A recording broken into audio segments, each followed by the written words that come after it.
I'm paying you compliment here. You're working every hour that God sends, my friend. Oh, please. Oh, he's excellent. Not quite, but I'm at match today tonight. Yeah. Well, I turned on my radio the other night. You're on. I turned on my telly at the weekend. You're on. Was it Joe Hart you were on? Your mate Joe Hart? Yeah. Little double that going there. Yeah, it was good actually. We had a bit of a day. I agree. Producer Luke is saying maybe we need to look into pundit welfare.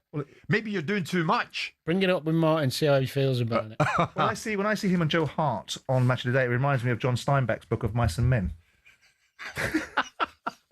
You'll have to elaborate. Oh, he's in fun this morning. You'll have to elaborate. Danny, when I get to the break, I'll explain it. A remarkable game at Craven Cottage. Manchester City beat Fulham 5-4. You ever been involved in as crazy a game as that, Danny? UEFA Cup final was a bit mad. 5-4, the one where against Gary Mack got the golden goal with the own goal, but the free kick he put in. Yes. We were 3-1 up, 3-2, 3-3, 4-3, 4-4, 5. Yeah. Sometimes the game just takes over. You know it's crazy, but you can't stop it. Yeah. And City are just... They've got so many attacking players. They play the same way, and then Fulham took the handbrake off. It was good to watch. Well, I mean, what is it? I said in the introduction, a late show against Leeds and then goals at both ends against Fulham, and they damn near caught them. 5-4. It looks as if they might. Is it the sign of champions, Danny, or signs of desperation? I wouldn't say desperation, but you very rarely become champions if you concede in the amount of chances they are. If you go back to the Newcastle game last week, conceded a lot of chances up there, could have been more. They made a lot as well. It's the way they're playing at the moment. He's all or nothing. Yeah. Leeds game, conceded chances. And yesterday, they were all over the place defensively. So, champions, no. But I wouldn't say desperation. I just think it's a phase they're going through. And they will have Rodri back sooner rather than later. It is a bit, Danny, it's a bit desperate, is it not? When you're 5-1 up and you're hanging on at 5-4. Yeah, it's a strange one. He could have changed it. He could have put an extra centre-half in there. Could have done anything, but he just let it bit. Do you know what? It's funny, though, isn't it? Because I think it was 5-2 or 5-3, was it, when Haaland had the header from 6 yards out and it gone on the inside of the post and across the goal. And if that goes in, it's done. Yeah. So, I don't know. We whinge when we see boring football. Yeah. And then now we're picking apart City for go every week. I quite like watching it. Well, it's back to 2 points now. And, of course, Arsenal host Brentford tonight. And Pep Guardiola was asked about the title race. Premier League is so long. And I promise you that I am the oldest manager in the right time here in all the Premier League. And I have experience enough to make a long runs to try to fight to win the Premier League. So this is so long. Admitting that the opponents, even Chelsea, impressed me every day more and more with Enzo. And but it's long. It's long. Premier League is so long. Many things did happen. So, I mean, to be honest, Simon, if anyone can speak with authority on that, it's Pep. Oh, of course. I mean, we were just observing that his disposition and demeanour is a bit of a irritable, irascible sort of outlook, and I suspect that's probably because he's not in control of the circumstances of his team and of the destiny of things that he's used to winning, which is titles and opportunities and cups and so on and so forth. Yeah. I mean, Danny's absolutely right, and it doesn't need me to reinforce it, but I don't think you win Premier Leagues by conceding the amount of goals that Man City are. It's a wonderful advertisement for football, and in an ideal world, you do win Premier Leagues by being the best team, by scoring the most goals and ultimately being able to overcome your opposition. But we know that most teams are frugal. They can score goals, but they don't concede them. And just concede goals against a relatively poor side in Leeds. And Fulham have not been at the races this season in terms of how they've been previously. They are a slightly defensively minded side, and he's quite a pragmatic coach these days, Marco Silva. But in this game, City are there. And also, I don't know if Danny can speak to this idea of teams, once they've lost this feeling of invincibility, or this feeling of the fact that this team is an elite side and are very difficult to beat, because often I think teams get beat in the tunnels. Is that a real thing, Danny? Yeah, I think it is. I think you gain confidence and strength when you... So, for example, Arsenal now, when they go on the pitch, when they concede a goal, it looks like they're a little bit in shock because they're so good defensively. You can see them... I'm talking more about the impact on the opposition. Yeah, the opposition's mindset, because teams now will think they can get Liverpool. They think they can get at Man City. Whereas previously, on my view, for want of a better expression, is they go onto a field half terrified of what's going to happen to them. Yeah, but Not so much it's now. kind of chicken and egg, isn't it? You gain that belief from the weakness, if you like, or the fragility of the team you're playing against. So it transfers, you feel it. Like when they got to third Fulham, you could sense them going, oh, do you know what? We can score again here. It's not... The thing is, what City have got is Erling Haaland. I mean, he became the fastest player to score 100 Premier League goals. It's taken 111 games for him to score 100 goals in the league, faster than any other player, surpassing Shearer's 124-game feat in 1995. I mean, he enters 100 club, Danny. What more can you say about this character? I mean, will only a transfer away see him not break Shearer's record? Yeah, obviously, yeah. The thing that's impressed me most this season is I think he's evolved while still scoring the same amount of Maturing, goals. isn't he, as well? Yeah, but I mean, his strength, his fitness looks as good as ever. I mean, the little assist where he knocked, I think it was Anderson, knocked him out of the way, little turn and then a nice pass as well. But his defensive work and set plays, both boxes, is good. He looks polished. Yeah, I mean, Shearer's the Premier League highest scorer with 260.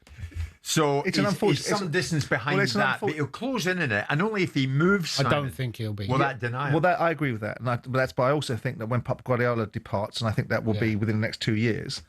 That's my nose tells me that rather than any inside real intelligence. Yeah, that's what I think will happen. I think he'll end up perhaps playing for Madrid.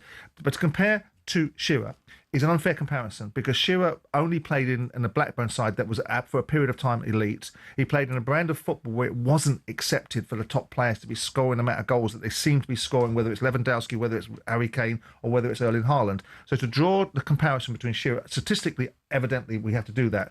Between the two players, I think if you stuck Shearer in a Man City side, in the football that's played now, which is in terms of how it's offensively minded, defenders can't tackle anymore, and you can't do the things that you used to be able to do, I reckon Shearer would have scored another 60 goals. Yeah. Probably. He was a goal machine. The other thing is Shearer actually got more than 260. Yeah, because it didn't count before that because of the first division, Yeah. One thing incredible, really. One thing struck me, Danny, pre-match, I don't know if you heard Bernd Leno, Fulham goalkeeper.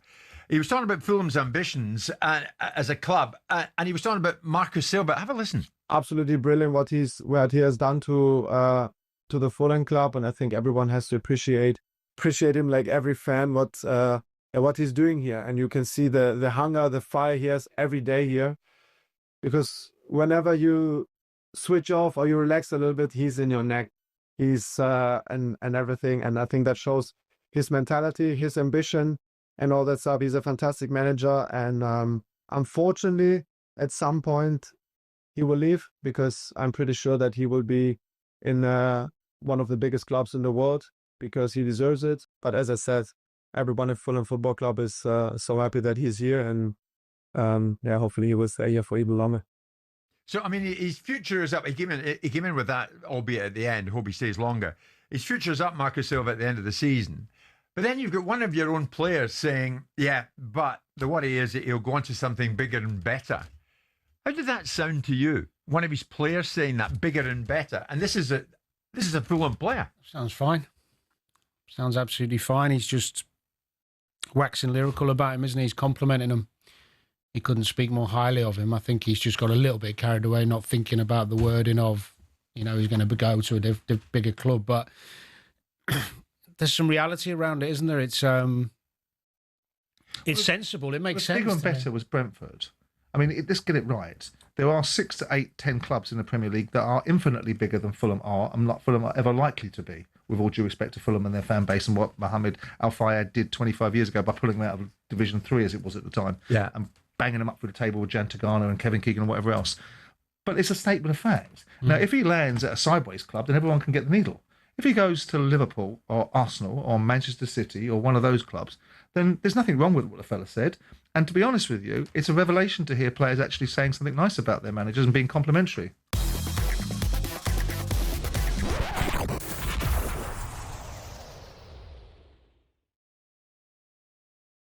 Tottenham travelled to the northeast to face Newcastle. At the end of the day, it finished 2-2, and Newcastle and their fans left St James's Park kicking themselves. But here's the thing, Danny. A Romero bicycle kick seems unlikely, but true, saw Spurs take a point. To all the true Tottenham fans, was that a bit more like it? Second half, showed some resilience, showed some fight, had a go, much better second half. Thought first half they were crap. I couldn't believe what I was watching first half. They continually played out from the back and kept losing the ball in their own half. And just kept doing it. Even Jamie, obviously, who I respect a lot, was bamboozled by it. He's like, and again, in the commentary, and I was like, what is going on? Newcastle, one of the best teams at home at pressing you. Okay, you're going to try and play. Fine. It's not working.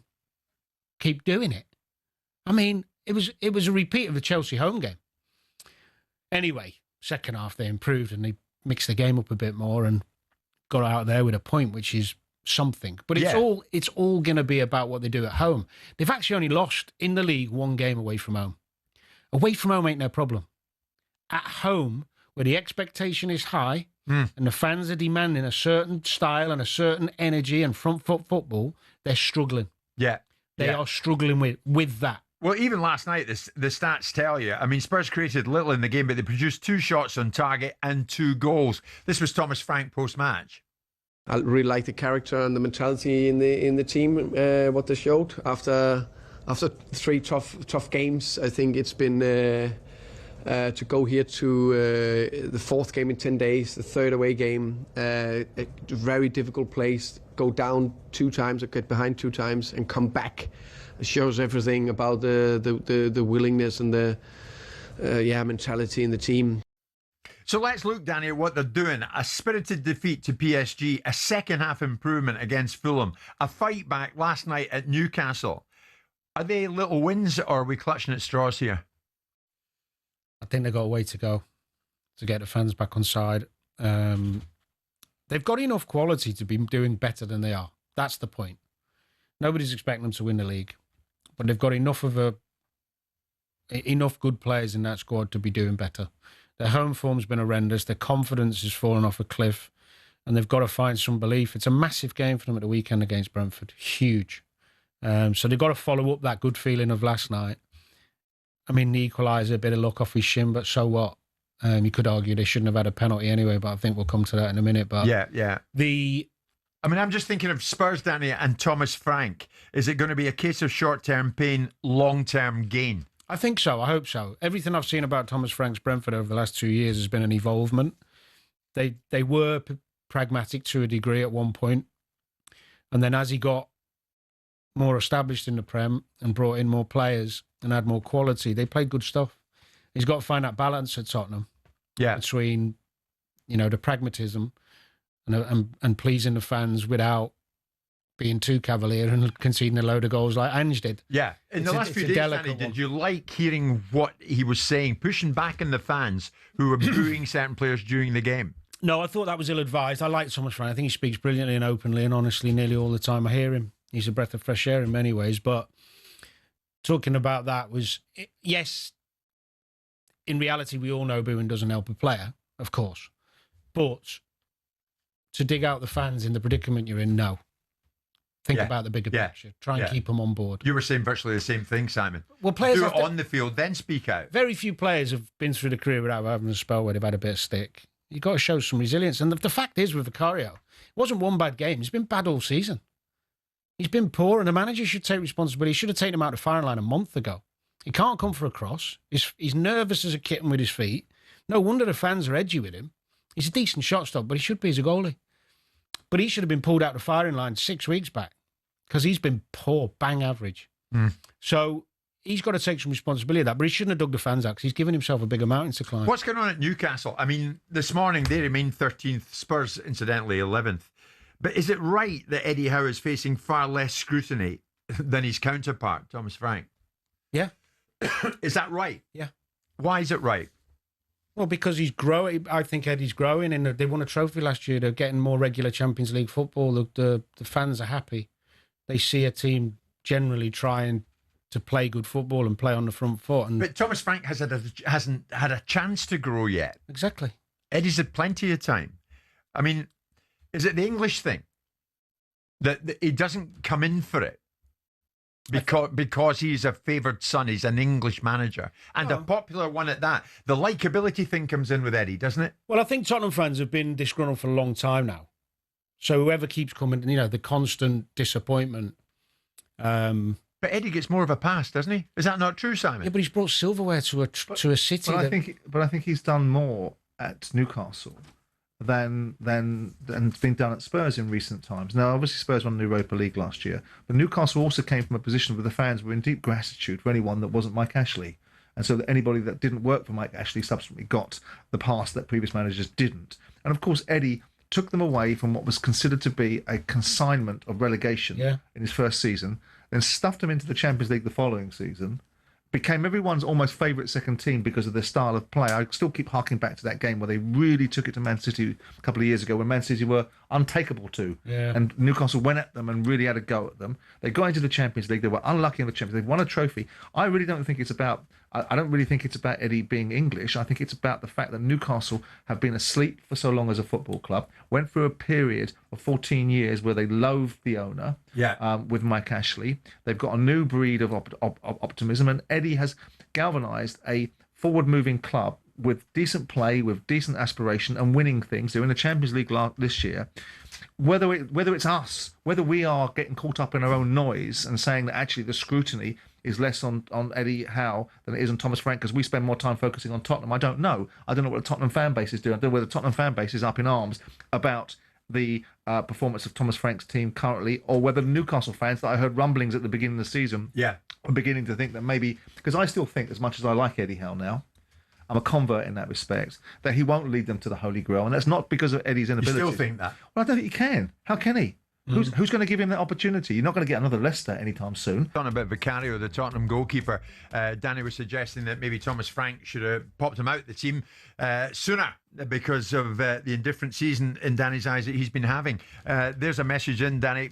Poor all season. Have you been watching, Danny? He conceded 1 goal in the 5 games that we have won. He's faced more shots than most goalkeepers. Vicario is the only reason that we are not in the relegation zone. I appreciate the manager's a nice guy, but his plan is the problem, not Vicario. I couldn't disagree more with you on him. Okay. Well, I've watched him a lot. Yeah. And I think I'm pretty well versed in watching games and judging keepers. I think he struggled. You watched the Newcastle penalty award last night, which put them 2-1 up. And I thought, well, they're going to be home and hosed at that stage, but they weren't. What do you make of it? Well, I think it was soft. The argument around why is that given and so many others aren't for the same thing, I think is fair. We see that getting unpunished every week. So that, I feel for Tottenham in that respect. It looked like a nothing coming together. What I would say is that any set-piece coach who is allowing or working with his players on defending against anybody with your back to the ball, trying to block people and stop people while you're not looking at the ball, should be replaced. Because as soon as you do that, you are A, inviting the possibility of a penalty, and B, you're making it impossible to defend the ball in if he happens all the time though, Danny. It's absolutely corner after corner. Bizarre. You cannot defend properly when your back is to the ball. It's impossible. The only thing you can do is grapple and obstruct, which leaves you open for a pen, which is what they got. So, although I don't think it was a pen, if you give the referee the opportunity, like Bentancur did... So they must be coached that way, mustn't they? Are they coached that way, or is it just a player taking ultimate control of his own destiny, which will be first on the field? I would love to know, because I've never, in all my years of working in football, with some of the great defenders and good coaches, never, ever seen anyone say, do you know what, don't worry about the ball. Blocks. You can block without having your back to the ball, by the way. You've never heard that being said? No. But you've seen it being done? Seen it being done. So they're just making it up on the spur then? I think it's become a little bit of a fad at the moment where people think that's the best way to stop people scoring and they're getting away with it. But now that if the referees are better and keep stopping it, they're say better, they are, it is an infringement. You're not allowed to do it. And there is stuff in the rules now around your back being to the ball. Yeah. So that makes it Does that make any sense, that explanation? It's like players diving around on a field. We all know that football managers have encouraged that, despite their protestations. Not all teams do it.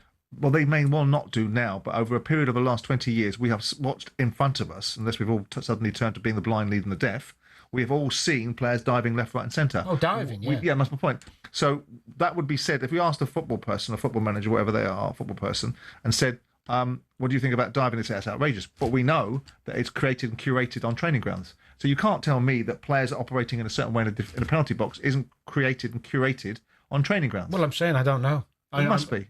Well, you do know. I don't. You do. Because I've never worked at a club or with a coach. I've never worked in a club or with a coach that's encouraged that type of defending. Because you're damned if you do it that way. You are leaving yourself open.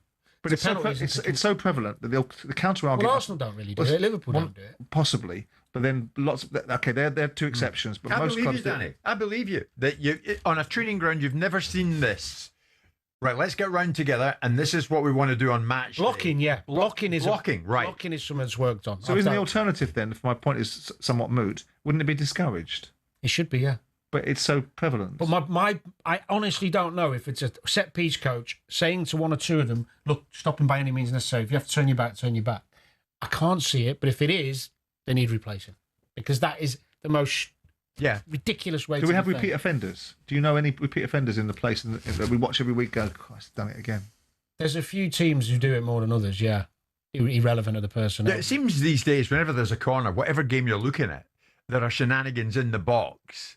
And there's wrestling match there's a wrestling match here, and then the ref blows, got to go in and say, everybody calm down. Yeah. I mean, if you're watching it, it's absolutely nauseatingly boring. Yes, the shenanigans have been highlighted more because the refs are intervening before the ball comes into play, which is annoying people. Right. There is a reason why they do that, but years ago, they wouldn't intervene. Yeah. The shenanigans would happen and the corner would come in and then it would just carry on. Now, because it's being stopped so often, it's being highlighted to people like us who are watching going, God, they're pushing and shoving each other again. The referees do intervene before the ball comes into play, unfortunately, because they want to be proactive in stopping fouls. So would you be happier for VAR to intervene a lot more at times like this? No, my ideal would be to let the ball come in, irrelevant of what's going on, and then just give a penalty or a foul the other way, depending on who's done what. Yeah. Just stop now trying to help the players and say, come on, boys, stop it. That they have to do it. Let them read the consequences and learn lessons. Yeah. I said earlier, after the draw last night at St James's Park 2-2, Spurs stay 11th, Newcastle 13th. But Eddie doesn't seem to come in for as much flack as other managers do. Is that because of his likability? The three of us are agreed he's a smashing guy. He's a very good manager as well. But does he escape more intense scrutiny than others seem to come under? Derek is a Newcastle fan. Good morning, Derek. What do you think on your manager? Morning, Jim. Morning, lads. Great Morning. shows.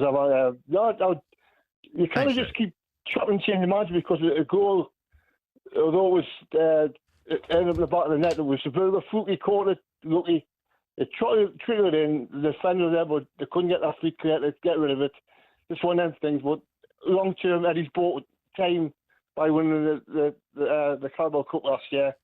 And he's playing in a very attractive, fascinating type of football. Yeah. And you kind of just throw him out the door because of like a few iffy results.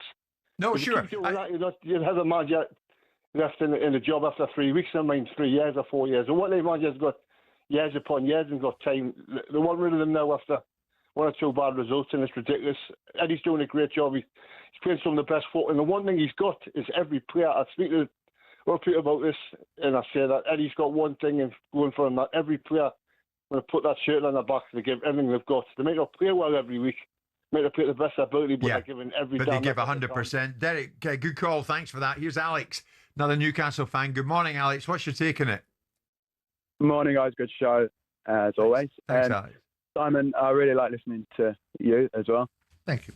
What I just want to say initially was that watching that last night, when I saw that when Burn went down initially, I did think it was obviously quite clearly a foul.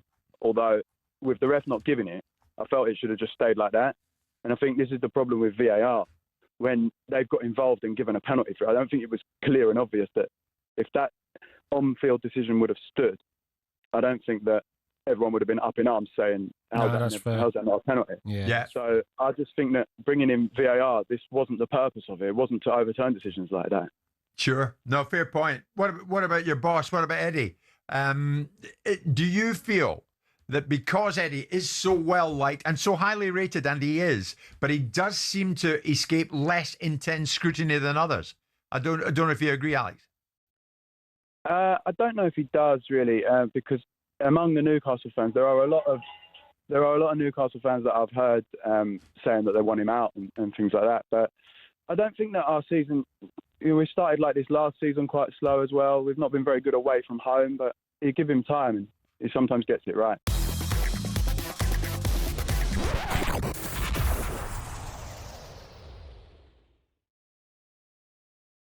West Ham's Brazilian player Lucas Paqueta was cleared of spot-fixing charges by an independent regulatory commission. The FA started an investigation in August 2023, with Paqueta charged for allegedly getting booked deliberately for the improper purpose of affecting the betting market. Paqueta, the upshot was he was facing the prospect of a lifetime ban if found guilty. But at the end of the day, he was cleared. But it wasn't really the end of the day. It took a considerable period of time. And that appears to have taken more than its toll on Lucas Paqueta. Paqueta was playing, of course, at the weekend against Liverpool. He was sent off in the final few minutes of the game after picking up a second yellow for dissent, talking his way into a red card. So all is still not well with the player, clearly. And as a result of what happened on the field of play at the weekend, he cannot play for West Ham against Manchester United tomorrow night. He is out. Paqueta responded to a video of the incident, with the commentators calling it ridiculous behaviour. And he posted this message online. It's ridiculous to have your life and career affected for 2 years without any psychological support from the Federation.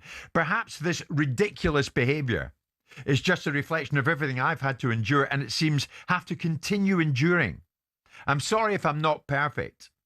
Now, Nuno Espirito Santo got into this game against Manchester United, a game that he doesn't have Paqueta to select because he's out following that red card.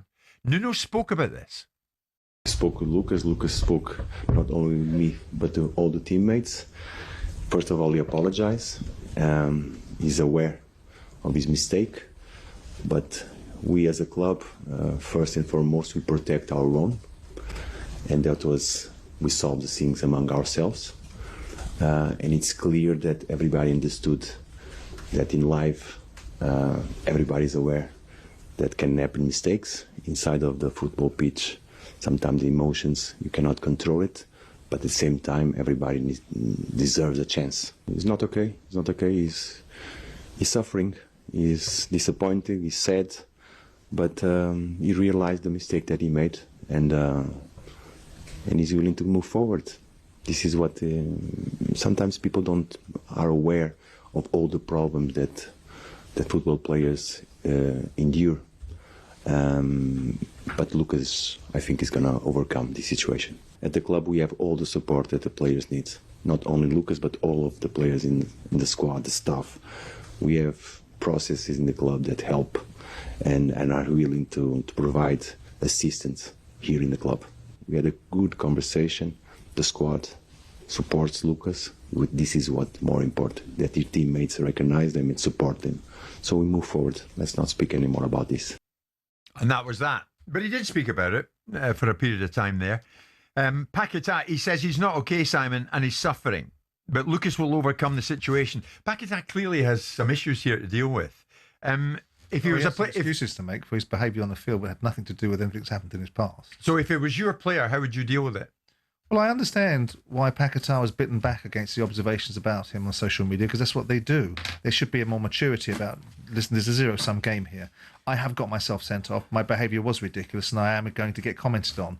The fact that he wants to bring in events that happened in his past. Yeah, we know he's been through a difficult period. We know that ultimately that period would have been challenging for him and opportunities would have been lost, which is why I make the case. I'm assuming he's going to be doing something about that. I'm assuming he's going to be squaring that circle and making that right. Because if people have brought spurious charges with no grounds and no background and no reason for doing it, then he should be all after them, all over them, and a legal team that would be chasing him uphill, down Dale to do it on a no-win, no-fee basis. Because if he's been treated so poorly and there was no case to answer on any level, then he should be doing something about it, because he's absolutely right. He had his life turned up down for 2 years and had done nothing wrong. The fact that the outcome was that the case wasn't proven doesn't mean that there wasn't a reason for bringing the case. So this idea that somehow this is a totally and utterly innocent victim that's been completely exonerated needs to be examined.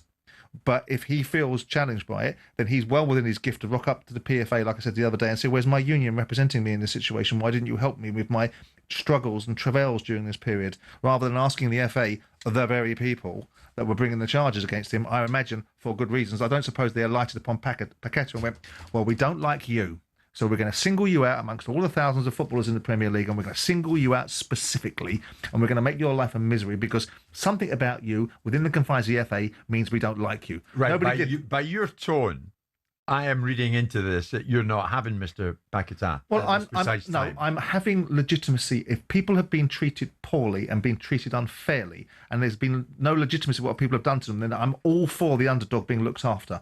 I'm all for Conor Benn clearing his name by publishing the report that gave him the clearance that apparently exonerated him. I'm all for that because that's his gift. I'm all for Paqueta being supported by anybody to bring an action against the FA for charges brought against him that are so unfair and unreasonable. Yeah, but these things don't happen, Jim, because it's not quite what it is. No, but be fair here. This thing hung over him for 2 years. There are bound to be scars after the event. Yeah, let's get something right, though. This wasn't a quick reaction, like a bad-tempered kick, elbow, or tackle. This was a 60-second meltdown. Tirade. He's attributing his state of mind. We know if you've got a toothache, you're in an agitated state of mind. You snap. Look, he had 10 bookings last year. He's got a constant toothache, which is the way he's been treated. That's his view. He had 10 bookings last year, and he had 10 the year before. He's regularly ill-disciplined in terms of dissent. Right? What happened to him is not good, and he might be affected. Yes, of course, because he's missed out on opportunity. His life has been. He's been accused of X, Y, Z. The reality is that ill-discipline and nonsense that he did on the weekend wasn't to do with that. That was just petulant.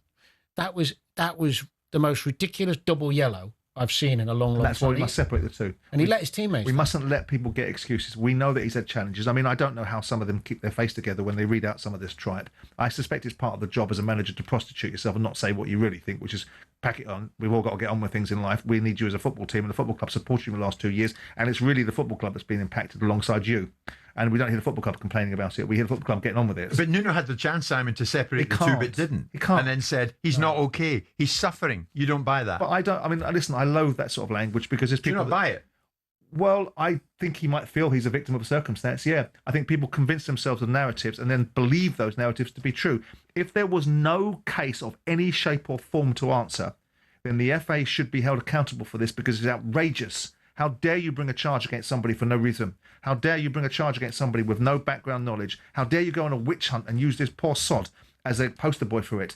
But if you did have a good reason, it's a different narrative. And why didn't the player, with due respect, if somebody accuses me of something, I might be a different animal, but if somebody accuses me of something as reputationally damaging as this, do you know where I want to drag them? Into the first hearing as quick as I possibly can to make them account for themselves and not allow it to take 18 months. Because 18 months of my life is being burnt, my reputation being damaged by a process that has no grounds behind it, if this is what we're being led to believe. But why does he need to do that? He's been cleared. Because he's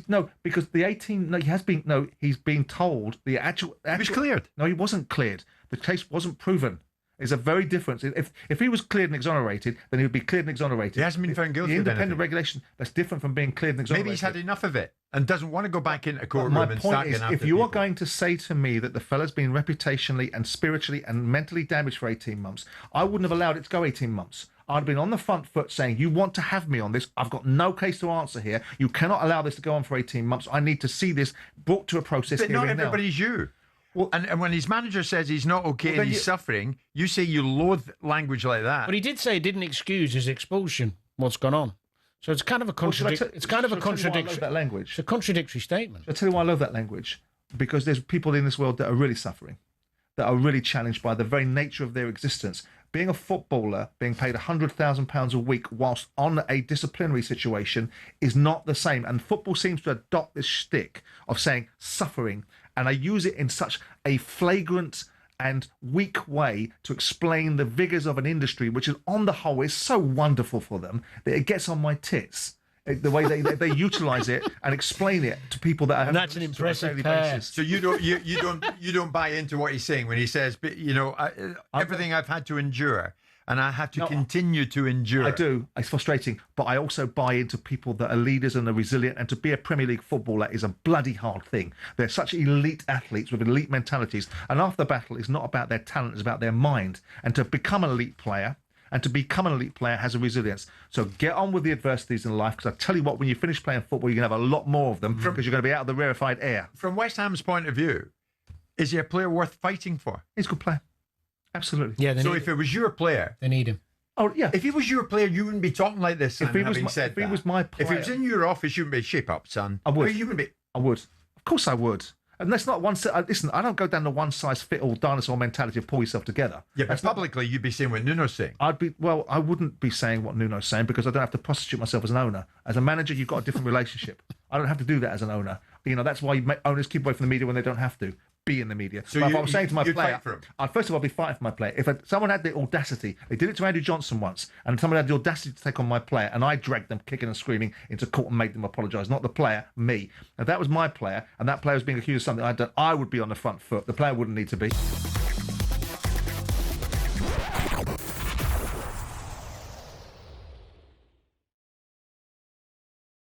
Good morning, chaps. Great show. Morning, Danny. I'm going to agree with the last caller, Ben. Now, I mean, I find Lucas Paqueta is a hit and miss player. He has suffered. I'm sure he suffered, but West Ham have suffered as well. We've stuck with him. The club have stuck with him. They've paid him. The fans have been behind him. What he done was, repeating what Danny said, was just pure petulance. It's an absolute disgrace. What Lucas Paqueta wants to do is take a look at the Premier League table, look at where we're sitting, look at what's going on, and actually roll his sleeves up and play football for West Ham, which, let's get this right, he hasn't done for the last 2 seasons. I'm part of me is delighted that he's not going to be starting against Man United, because it gives us an opportunity to play without him. Because there's moments in a game where you just want to get the ball down and play football, and it's silly little touches, constantly losing the ball, constantly putting us under pressure. And we want to love Lucas Paqueta, but I'm finding it very difficult at the moment. That's so you sure. think, Danny, that red card's the last straw, the final straw? Oh, yeah. Well, yeah. Listen, I want him to be great. Of course we do. Everybody wants the Lucas Paqueta on form in their football team. But at the moment, I just can't see any way forward with Lucas Paqueta. I feel like he's holding us back. All right, I don't Danny. know what else West Ham Football Club can do to bring this guy back up again. No, you've been very honest on it. I wonder what James, Manchester United fan, James wants to say in it. James, have your say. Good morning. Good morning, guys. How are you? Are you well? Good, thank morning, you, mate. James. Good. What do you want to say in this Paqueta? You're going to face West Ham tomorrow night without Paqueta, so you'll be pleased at least about that. No, absolutely. I genuinely rate him as a player, and I think he's great. But I actually got a different spin on it. I think, yeah, Paqueta was silly, he was stupid, and in a moment, every player can lose their cool. I think that's absolutely fine. But why are we not talking about Bowen, the captain? He was stood there next to him, watching him go at the ref, just staring at him in awe. I'm not quite sure what he was staring at. It took Van Dijk, the Liverpool captain, to actually, push him away and go, get off, go away. And then he went back for more, and Bowen still stood there and didn't say anything. I think from a leadership, Simon talks about leadership, from a leadership point of view, where was the leadership? But my main point on it, look, I've also sold businesses myself in the past. I've made some money, but my biggest challenge is actually came making money. And I think we conflate in terms of making money and we've not been able to suffer. I think mentally, of course, the guys are going to suffer mentally, irrelevant whether he's worth, whatever he's worth in life. He's gone through, in social media world that we sit in these days, he's been judged before actually the case came to light. It took 18 months for the FA to make a decision. And every stadium that he goes to, being called a cheat back at home, his parents suffering because obviously their names have been dragged into it, being in the media. So I think it's a bit unfair for Simon to actually sit there and say, in terms of, I didn't know. See, I don't believe that to be the case. See, I didn't say that. You did. No, I didn't say that about money. I said it's a component part of it because the money gives you an opportunity to be able to affect outcomes. So I don't think that at all because I've had my own challenges in life and I've been very successful and I've not equated my mental well-being of inability to deal with suffering due to my finances. Simon, so it's not the point I'm making. You sat there Monday, Simon, and said you haven't been to Palace since you left. Yeah. That's suffering. No, it's not suffering. No, it's not suffering. You can't tell me what I think, can you? Let James. Well, you can't tell me, Jimmy. I'm not going to let someone tell me what I think. about why I haven't been to a football club. No. You said, Simon, let's be clear. You said on Monday, which I respected in terms of you opening up with it, and it's actually quite sad that you can't go back because you didn't feel it was quite right. You didn't feel. No, I don't want to go back in a building where Parish is. That's not suffering. That's a choice. But you've been to. There's many away games you could have gone to without Parish being there. Let's be clear. But I don't want to. Now was the right opportunity. But it's not because I'm. It's not because.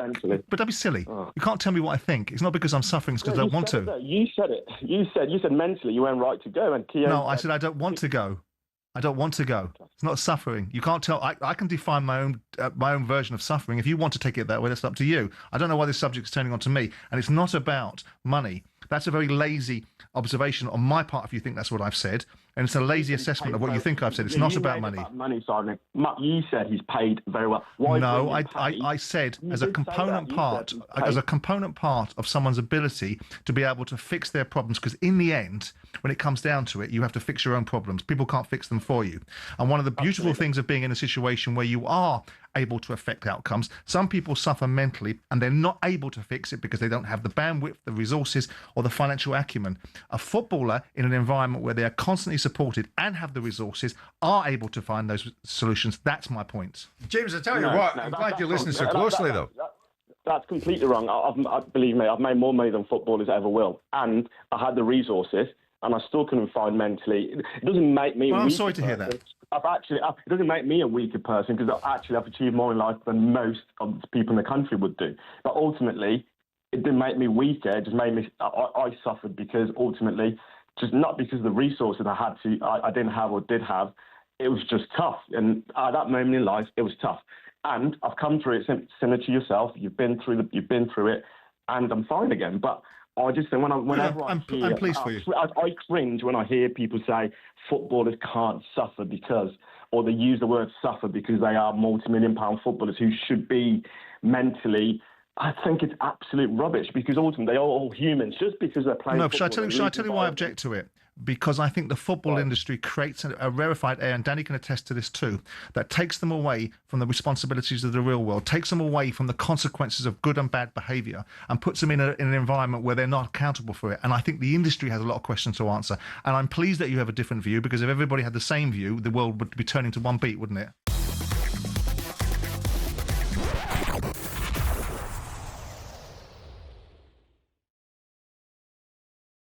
It's a massive night in the Premier League, some big games. And I wonder what chance you give Sunderland of going to Anfield and winning. Liverpool hosts Sunderland tonight. Incidentally, Danny, you sat in that very chair last week, and I'm being prompted to remind you that as you left, you said, Liverpool, PSV Eindhoven, Liverpool, all the way. You must have been somewhat baffled, as many were, by the eventual scoreline that night.